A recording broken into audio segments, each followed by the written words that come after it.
नमस्कार दोस्तों।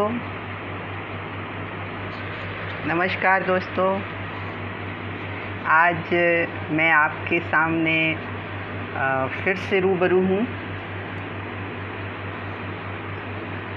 समाज में स्थितियों, महिलाओं की स्थिति पर फिर एक नज़र।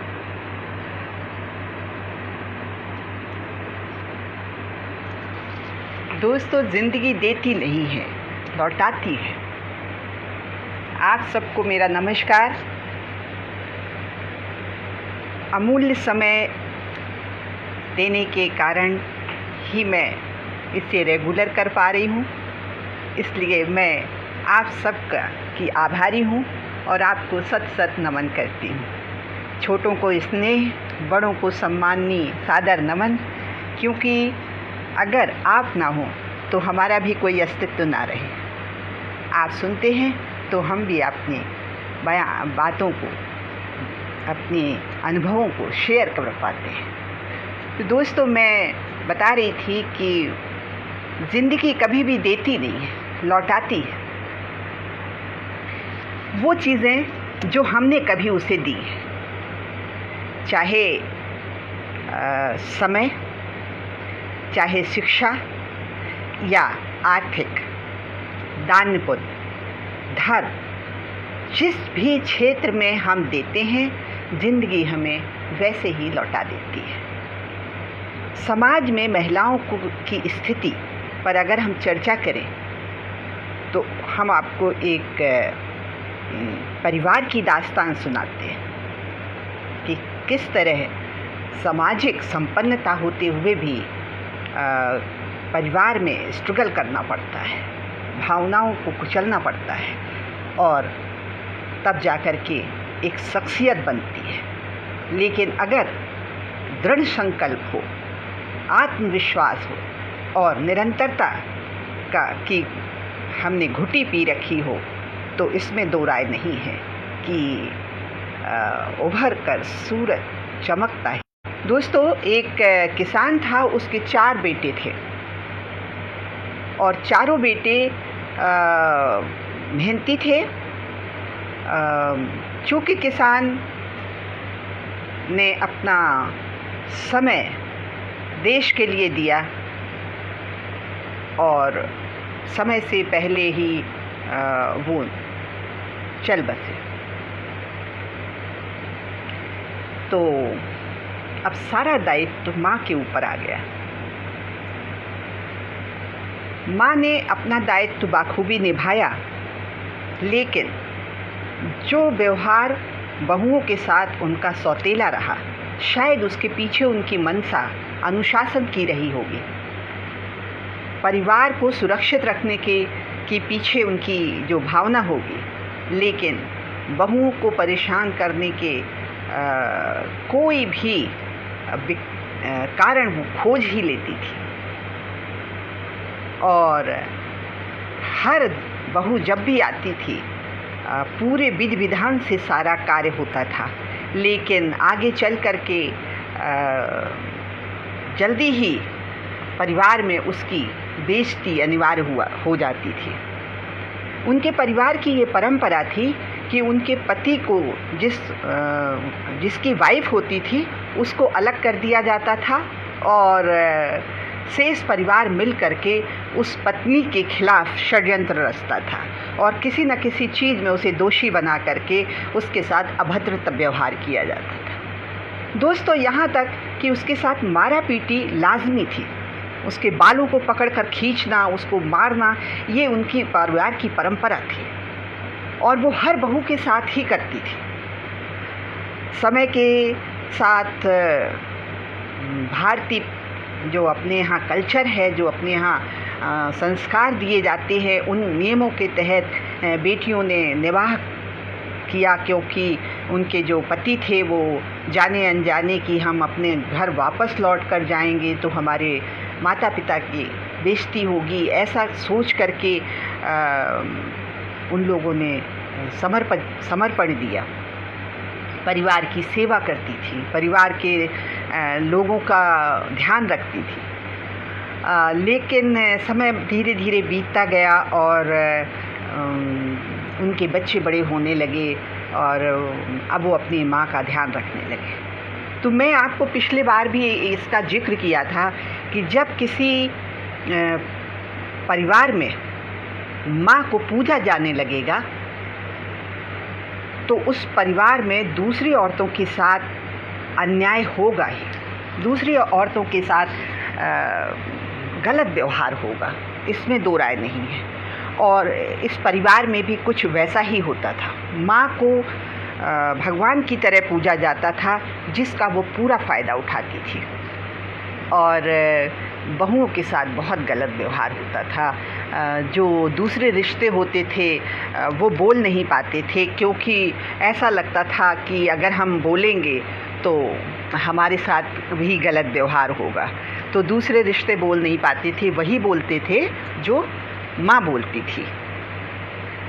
होता क्या है कि जो लड़का होता है वो जो पति के रूप में बनता है, वो जब छोटा होता है तो उसने अपनी माँ को स्ट्रगल करते हुए देखता है। जब वो पेट में होता है तो थपकी मारने से जो धड़कन की आवाज़ होती है उससे रिलेट कर लेता है कि ये जो थपथपाया जा रहा है इसका मतलब मैं माँ के पेट में हूँ। जब उसे हिलाया डुलाया जाता है तो बच्चा सो जाता है। उसके पीछे भी एक कारण होता है कि वो माँ के गर्भाशय में जो पानी होता है, लिक्विड होता है, उसमें वो हिलता डुलता रहता है। तो इससे वो रिलेट अपने आप को कर पाता है और वो सो जाता है। फिर वो जब दुनिया में बाहर आता है तो उसको एक मुलायम, नाजुक और गर्म चीज़ की ज़रूरत होती है। वो उसको तलाशता है कि ये तो हम लोग क्या करते हैं कि कंबल, मुलायम कंबल का लेते हैं और उसमें बच्चे को लिटा देते हैं, तो बच्चा फिर सो जाता है, क्योंकि वो माँ की गर्माहट को उस कंबल में ढूंढता है। और इस तरह से धीरे धीरे बच्चा बड़ा होने लगता है। वो समझ जाता है कि नहीं, माँ और मुझ में बहुत अंतर है। माँ के साथ मेरा रिलेशन जो है वो शरीर अलग है और मैं अलग हूँ। धीरे धीरे बड़ा होता है तो समझ जाता है। लेकिन जब वो अपनी दादी और अपनी बुआ और अपने रिश्तेदारों को इस तरह का एटीट्यूड करते देखता है तो उसका मन बहुत व्यथित होता है। लेकिन परिस्थितियाँ उसे गवारा नहीं कर पाती हैं कि वो अपनी माँ को किस तरह बचाए। अगर मजाक भी होती है तो वो इस तरह से होती है जो माँ को लेकर मजाक की जाती है। बहुत अच्छा उदाहरण बताती हूँ। एक परिवार में बुआ थी तो उन्होंने कहा कि मैं तुम्हारी माँ को खाना नहीं दूंगी, और जब तुम स्कूल से आओगे तो तुम्हारी माँ भूखी रहेगी, तुमको टिफ़िन दे दिया है, अब तुम जा सकते हो। तो जब वो लौट के आया, आपको यकीन नहीं होगा कि वो अपने टिफ़िन में आधा पराठा वापस लेके आ गया, क्योंकि उसे मालूम था कि मेरी माँ को भोजन नहीं मिलेगा तो मैं इस तरह से उसको खा लेगी। माँ के प्रति हमदर्दी, माँ के प्रति प्यार वो बढ़ता जाता है। प्यार और उसके साथ जो एटीट्यूड है उससे वो इतना दुखी होता है, परेशान हो जाता है कि वो ये सोचता है कि मैं अपनी माँ को किस तरह से बचा पाऊँगा। और इसी मद्देनज़र वो बड़ा होता है। लेकिन अब वो बड़ा हो जाता है, वो भी मर्द बन जाता है, तो उसके दिमाग में ये चीज़ आ जाती है कि मैं माँ को परिवार में पूरा वर्चस्व दूंगा, और वो अपनी माँ को फुल ऑन अधिकार दे देता है, जिसका फ़ायदा औरत की दुश्मन बन जाती है, और वो दूसरे परिवार की दूसरी औरतों को जो बहू के रूप में हैं, अदर रिश्तों में हैं, उन्हें परेशान करती है। तो ये उस परिवार की परंपरा थी। लेकिन एक चीज़ मैं आपसे ज़रूर कहना चाहूँगी कि ईश्वर सब कुछ देखता है, और उस परिवार में उनकी बेटियों को उसका खामियाजा भुगतना ही पड़ता है। तो मेरा आपसे अनुरोध है कि आप अपने बहुओं से बहुत ही स्नेह, प्यार और सम्मान का भाव रखें। वो भी किसी की बेटियां हैं, बहुत अरमान से आपके यहाँ आई हैं। अपने घर में वो पूरे ऐशो आराम से रहती थीं, लेकिन आपके घर में आके वो कितनी सेवा करती हैं आपकी। कहीं ऐसा ना हो कि आपकी बेटी को भी वो सब सहना पड़े, बल्कि मूल ब्याज सहित सहना पड़े, क्योंकि जब हम कुछ करते हैं तो हमें 10 गुना बढ़कर मिलता है। तो आपने अपनी बहुओं को सिर्फ परेशान किया, कहीं ईश्वर आपकी बेटी को ज़रूरत से ज़्यादा परेशान ना कर दे कि आप बिना दामाद के हो जाएं, आप बेटी को वापस लाने के लिए बाध्य हो जाएं। तो आपको ईश्वर से डरना चाहिए, आपको बहुओं के साथ अच्छा व्यवहार करना चाहिए और ये भावना हमेशा रखना चाहिए कि बेटियां चली जाएंगी, लेकिन वो बहुएं ही हैं जो हमारे दुख सुख में सहयोग करती हैं। आप दीजिए उन्हें, जितना आप देंगे उसका 10 गुना पाएंगे। करके तो देखिए आप, बहुत दिल में प्यार और मोहब्बत लेके वो आती हैं, क्योंकि वो जानती हैं कि अगर मैं अच्छा व्यवहार करूंगी तो मेरे हस्बैंड भी उससे खुश और संतुष्ट होंगे, इसलिए वो हमेशा अच्छा व्यवहार करती हैं। दूसरा, मैं अदर महिलाओं से ये ज़रूर कहना चाहूँगी कि अगर उनको ये पावर मिला है कि उन्हें सास के साथ सानिध्य करीब रहने का मौका मिल गया है, तो वो उसका फ़ायदा ना उठाएं। कई बार क्या होता है कि दूसरी महिलाएं भी उसका फ़ायदा उठाती हैं और अपनी देवरानियों को, अपनी भाभियों को परेशान करती हैं। तो ये हमने समाज में देखा है। जो बोलचाल की भाषा में कहा जाता है कि आप नौकर समझ लीजिए, ले बहू को बना रहने दीजिए। ये लैंग्वेज मैंने अपने कानों से सुनी है। तो ये जो भाषा शैली है वो कितनी कष्टप्रद है। जो घर की मालकिन है, जो घर का सम्मान है, उसे आपने नौकर बना दिया है। तो जब वो काम करती है तो उसको दिमाग में इतना तनाव रहता है कि मैं एक नौकरानी के तहत वर्क कर रही हूँ, जबकि वो ईमानदारी से इस परिवार की गृह स्वामी, गृह लक्ष्मी है। हमें अपने बहुओं को, हमें अपनी बेटियों को पूरे सम्मान और उपहार के साथ त्यौहार को मनाना चाहिए, क्योंकि सच में सब कुछ तो आप ही के पास है। अगर आप एक उपहार देंगी तो मैं हॉस्टल में थी तो मुझे याद आ रहा है, एक पंजाबी परिवार था जो मेरी फर्स्ट फ्रेंड थी। शादी के बाद उन लोगों ने फ़ैसला किया कि हॉस्टल में जाके आप इतने अधूरी पढ़ाई पूरी कर लो। वो मेडिकल की पढ़ाई कर रही थी और नाती को मैं संभाल लूँगी, सास ने कहा। तो जब वो पढ़ाई कर रही थी तो जब वो जाती थी तो उसकी सास उसे हर दिवाली पर कुछ न कुछ गिफ्ट देती थी। उसमें वो चूँकि संपन्न लोग थे तो वो ज़्यादातर ज्वेलरी देती थी। तो उसे अपना ससुराल जाना बहुत अच्छा लगता था। आप कहेंगे कि ये तो निहित स्वार्थ है, 100%। लेकिन उसकी मदर इन लॉ ने किस तरह से उसे अपना बना लिया था। तो मैं ये नहीं कहूँगी कि आप हमेशा उन्हें ज्वेलरी दीजिए, लेकिन आप कोई भी उपहार तो दे सकती हैं, उनसे अपने अच्छे संबंध तो बना सकती हैं, अच्छा व्यवहार कर सकती हैं। आपका एटीट्यूड जो होगा वो आने वाले समय में बहू के व्यवहार को बदल कर रख देगा, चाहे वो कितनी भी गलत हो। मैं मानती हूँ कि कई बार लड़कियाँ गलत व्यवहार करती हैं, लेकिन अगर हम किसी के साथ अच्छा व्यवहार करते रहेंगे तो वो कब तक हमारे साथ गलत व्यवहार करेगी।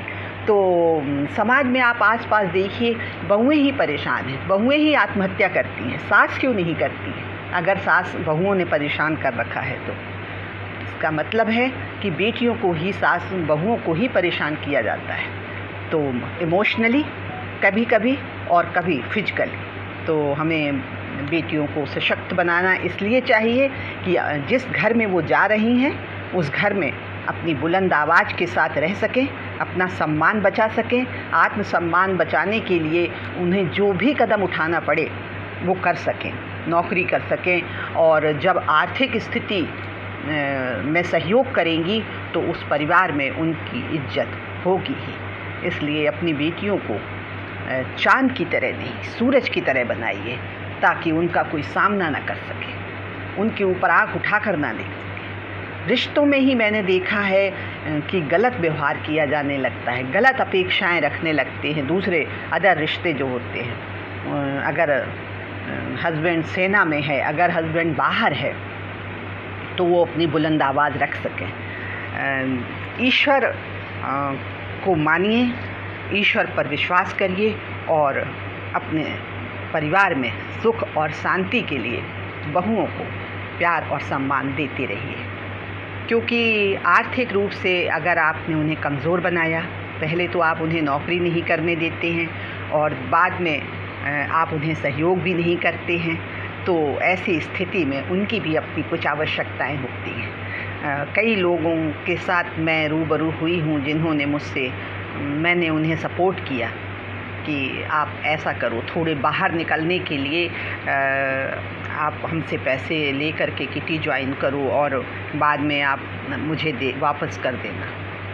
तो ये परिवार से बाहर क्यों, परिवार में अपनी बात को क्यों नहीं रख सकती है वो?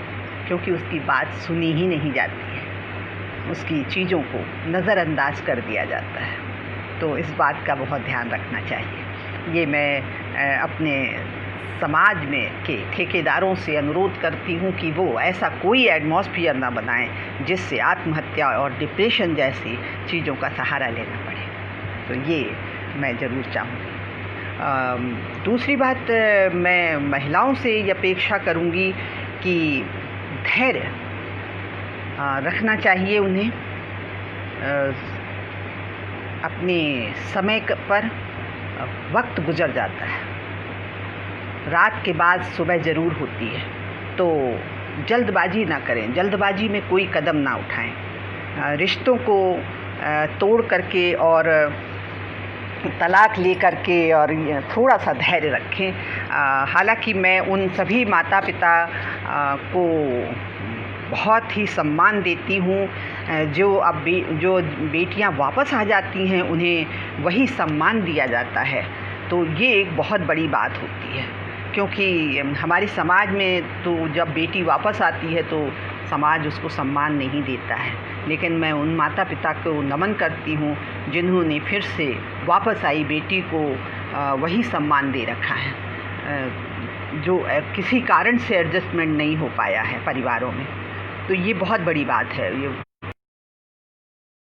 कि उसे बेटी को सम्मान मिलता रहे और वो अपने पास रख कर के उस जिम्मेदारी को निभा रही है। लेकिन तब भी मैं कहूँगी कि इसके लिए जल्दबाजी ना करें, क्योंकि अगर आपने जल्दबाजी की तो कई बार रिश्ते समय के साथ एडजस्ट हो जाते हैं। तो ये जल्दबाजी नहीं है, थोड़ा सा उन्हें नया परिवार है, नए एटमॉस्फेयर है, थोड़ा सा समय दें तो धीरे धीरे एडजस्टमेंट हो जाएगा। एक दूसरे की भावनाओं को समझेंगे, सम्मान देंगे और एक दूसरे को समझ पाएंगे। तो इसलिए मैं ज़रूर चाहूँगी। एक वाक़या में ये भी बताना चाहूँगी कि माँ कई बार गलत नहीं होती है, तो वो माँ एडजस्ट करने के लिए भी तैयार हो जाती है, अलग रहने के लिए तैयार हो जाती है। और अगर कहीं ऐसा हो तो हमें ध्यान रखना चाहिए कि माँ की आवश्यकताओं का हम ध्यान रखें। वो अलग रह रही है लेकिन फिर भी हमें माँ को आर्थिक चीज़ों को का ध्यान रखें ताकि उसके खान पान, उसके लिए एक सर्वेंट की व्यवस्था हो, उसके लिए इमोशनली आप उससे मिलते जुलते रहें। तो कई बार सीधे व्यक्तित्व की जो माँ होती हैं उन्हें भी कई बार खामियाजा भुगतना पड़ता है। तो मैं वो भी चाहती हूँ कि ऐसा नहीं करना चाहिए। हस्बैंड नहीं रहा है और वाइफ है, माँ है, तो ये परेशानी बढ़ जाती है। एक होटल में खाना खाने के लिए एक बहू ने कहा कि जाइए आज आप माँ को होटल में खाना खिलाइए। तो लड़के ने कहा कि माँ होटल में खाना नहीं खाएगी। उसने कहा यही बहाना होगा जब आप माँ के साथ बैठ पाएंगे। और माँ ज़बरदस्ती बहू ने उन्हें भेजा एक होटल, एक रेस्टोरेंट में। और लड़का जब जाता है वहाँ तो माँ ठंड का टाइम है, विदेशी एटमॉस्फियर है, तो वो ओवर कोट पहने खड़ी हुई है और बहुत ही स्मार्ट लग रही है। माँ तो बच्चा खुश हो जाता है, जो उनका बेटा है वो अधिकारी है, वो खुश हो जाता है कि माँ आज आप कितनी स्मार्ट लग रही हैं, और उसे ले करके रेस्टोरेंट में जाता है। तो जब देखता है कि लिस्ट देखता है, कि मेनू देखता है खाना खिलाने के लिए, तो माँ उसे एक टकटकी बांधे देख रही है। माँ से पूछता है क्या देख रही हैं माँ आप? तो बोल रही है, जब तुम छोटे थे तो मैं भी इसी तरह से मीनू देखा करती थी और तुम मुझे देखा करते थे। तो बोले, चलिए अब आप बताइए, मैं बताता था आपको कि मैं क्या खाऊंगा, आप भी बताइए। और वो बताती हैं कि मुझे क्या खाना है, सूप पीना है, कुछ वेजिटेबल बताया कि ये खाना है, और वो मंगाया जाता है। दुनिया भर की बचपन की बातें करते हैं। वो लम्हे फिर से लौट जाता है बचपन में, सब कुछ याद आता है, पिता की याद आती है, कुछ इमोशनली मोमेंट भी आते हैं जब माँ और बेटा थोड़ा इमोशनल हो जाते हैं। खैर, खाना आना खाने के बाद वो वापस लौटते हैं और अपने घर वापस आ जाते हैं। वाइफ पूछती है कि सब कुछ कैसा रहा? तो बताते हैं कि बहुत अच्छा, जितना सोचा था उससे भी कई गुना अच्छा। तो वो कहती है कुछ दिनों के बाद, एक हफ्ते के बाद, जब एक सर्वेंट आता है उनके घर, बैल बजाता है बेटे के यहाँ। बेटा दरवाज़ा खोलता है तो वो एक लेटर देता है। उस लेटर में लिखा हुआ है कि अगले महीने की मैंने तारीख निश्चित कर दी है रेस्टोरेंट में जाने के लिए, और कुछ पेमेंट भी कर दिया है 2 लोगों का। मैं रहूं ना रहूं, अगर नहीं भी रहूंगी तो तुम बहू के साथ चले जाना। और एक हफ्ते के बाद वो लेटर जो था उन्होंने उसी रात लिखा हुआ था जब वो खाना खाने के लिए गई थी, और एक हफ्ते के बाद जब नौकर आया तो वो एक्सपायर हो चुकी थी। सर्वेंट ने बताया कि वो इस दुनिया में नहीं है। तो दोस्तों, ये पल जो आपने चुरा लिए, अब ये जीवन में नहीं मिलेंगे। तो कभी कभी हमें अपनी माँ के पास भी बैठना चाहिए। हो सकता है आज वो हैं, कल वो हमारे बीच में ना हो। अनमोल रिश्ते होते हैं, रिश्ते किसी सिरहाने की तरह होते हैं, जिनके कंधे पे सिर रख के कभी हम हंसते हैं और कभी हम रो लेते हैं। तो परिवार रूपी संस्था का महत्व समझना चाहिए, रिश्तों का महत्व समझना चाहिए। जो लम्हे आज मिले हैं कोरोना की वजह से, वो लम्हे अनमोल हैं, इन्हें हमें जाया नहीं करना चाहिए। अपने रिश्तों को निभाना चाहिए, अपने रिश्तों को करीब जाना चाहिए। प्यारे प्यारे दोस्त, इन्हीं शब्दों के साथ मैं विदा लेती हूँ। सब माता पिता की सेवा करते रहिए, देश की सेवा करते रहिए, अपनी सेहत का ध्यान रखिए। जय हिंद, जय भारत, नमस्कार।